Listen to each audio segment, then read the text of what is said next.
अगर आप भी परेशान हो चुके हैं अपने पार्टनर के खर्राटों से, तो आज आपको बताने जा रही हूं एक स्विच वर्ड और एक नंबर।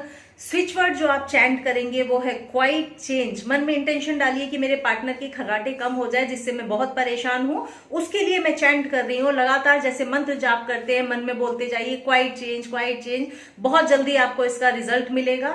अगर आपके पार्टनर लिखने को तैयार हो तो लेफ्ट उनके हाथ पे लिख दीजिए 2870 नंबर, जब तक कि खर्राटे उनके कम ना हो जाए। ये लगातार नंबर रोज वो लिखते रहें। अगर पार्टनर तैयार नहीं होते हैं तो फिर आप उनके पानी की बोतल पे इस नंबर को लिखकर चिपका दीजिए 2870। स्विच वर्ड और नंबर के कॉम्बिनेशन से बहुत जल्दी ही खर्राटे कम हो जाएंगे और आप भी राहत की नींद सो पाएंगे। नमस्कार, अगले वीडियो में फिर से मिलूंगी।